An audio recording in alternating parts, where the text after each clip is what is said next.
Lundi 14 juillet, petite vidéo pour débuter cette semaine. Bonne fête à tous nos compatriotes qui sont en France, jour du 14 juillet. Bonne fête à vous. Bonne fête de l'indépendance. Mais bon, on sait qu'on n'est pas indépendant, on sait qu'il n'y a pas d'indépendance, on sait que on vit dans une matrice et qu'en fait la France n'est pas indépendante, mais bon, ça c'est un autre sujet. Je voulais vous parler aujourd'hui rapidement de la situation à Gaza.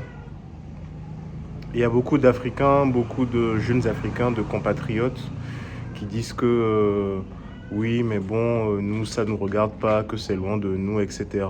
Et pourquoi on devrait en parler. J'essaie de comprendre leur raisonnement. Il y a certaines parties du raisonnement qui peuvent tenir, mais en fait ça tient pas. Pourquoi? Parce que s'il est vrai qu'il y a actuellement beaucoup de conflits en Afrique et que personne ne parle autant de ces conflits que ce qui se passe à Gaza. Par contre, ce qui se passe à Gaza, c'est le condensé en fait de tout ce que l'être humain a de plus abject et de plus sombre. Pour de vrai, parce que depuis le 8 octobre 2023, on assiste à ce qui ne porte qu'un seul nom. Hein. Ça ne porte qu'un seul nom. Ce nom commence par G. C'est un G. C'est un O et c'est un CID, vous voyez. Mais beaucoup de personnes vont dire oui, mais non, machin et tout. Non, non, non, non. Écoutez, des gens meurent par centaines tous les jours. Des gens meurent par centaines tous les jours. Ils se font tuer juste parce que ils vont chercher à manger. Ils n'ont pas le minimum vital en fait. Le minimum vital pour ne serait-ce que manger, se laver. Et ça dure depuis plus de 70 ans. Depuis plus de 76 ans, ça dure. Donc, plus de 2 fois ma durée de vie, c'est incroyable. C'est-à-dire que depuis que je suis en vie, je prends cette durée-là 2 fois et on n'atteint même pas encore le nombre d'années depuis lequel ces gens-là sont dans une situation comme celle qu'ils sont. C'est juste incroyable. Oui, donc je disais que ces gens sont dans une situation inextricable, vraiment absolument effroyable. Et le pire, c'est que tout un système, en fait, un système médiatique, un système politique, un système diplomatique, un système... tout ça est... Tout ça est contre eux, en fait. En fait, c'est une cabale, en fait, qui est contre ces gens-là. Et nous, pourquoi ça devrait nous interpeller? C'est très simple. Si nous, jeunes Africains, on pense que le droit international ou les institutions internationales ou tout ça là vont nous permettre de nous sortir de la situation dans laquelle l'Afrique, c'est qu'on se met le doigt dans l'œil jusqu'à l'omoplate. Parce que le droit international, en fait, il ne sert à rien, il n'est pas appliqué quand il faut qu'il soit appliqué. Il n'est appliqué que contre les personnes contre qui il a été créé pour être instrumentalisé, c'est tout. Il n'y a pas de justice internationale, il n'y a rien de tout ça.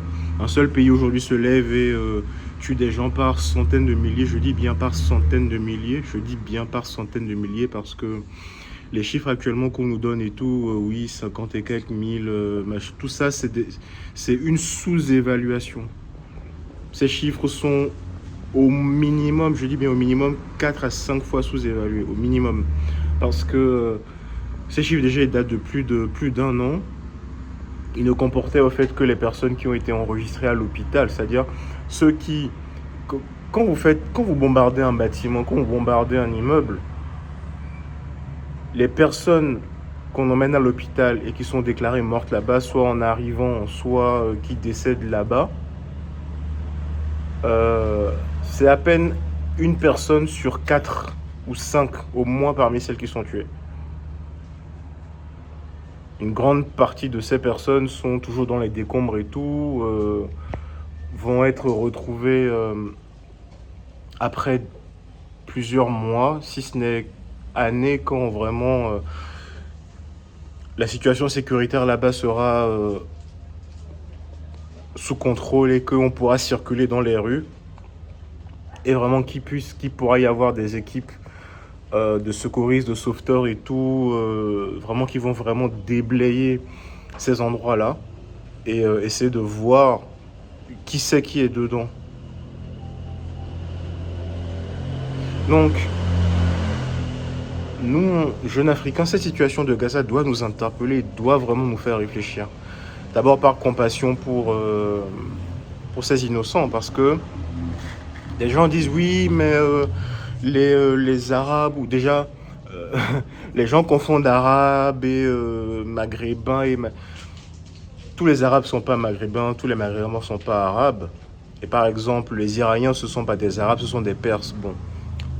Bref, donc les gens disent oui, mais ces gens, ils en ont rien à faire de l'Afrique et tout, ils parlent pas de l'Afrique, donc pourquoi on devrait avoir de la compassion pour eux? Mais vous qui dites ça, après vous allez partir à la messe et dire notre Père, je vous salue Marie. Vous êtes des hypocrites en fait, parce que vous, votre compassion, elle est sélective et elle est achetable. Donc en fait, pour que vous soyez compatissant envers votre prochain être humain, il faut que lui d'abord il soit compatissant envers vous. Ça n'a aucun sens. Si tu attends pour ressentir de la compassion pour ton prochain être humain, si tu attends qu'il ait de la compassion d'abord pour toi avant d'en avoir pour lui, je suis au regret de te dire que tu cours le risque d'attendre très longtemps que quelqu'un ait de la compassion pour toi. Nous sommes africains, nous sommes déjà le berceau. Dire que l'Afrique est le berceau de l'humanité, tout le monde dit ça, mais au fait, personne ne l'a prouvé, et ce n'est pas vrai d'ailleurs. L'être humain ne vient pas de l'Afrique et tout, mais bon, ça c'est un autre débat, c'est une autre discussion, on l'aura peut-être une autre fois.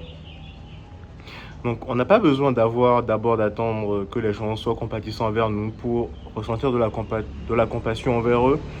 Et quels que soient les endroits où nous trouvons de l'injustice.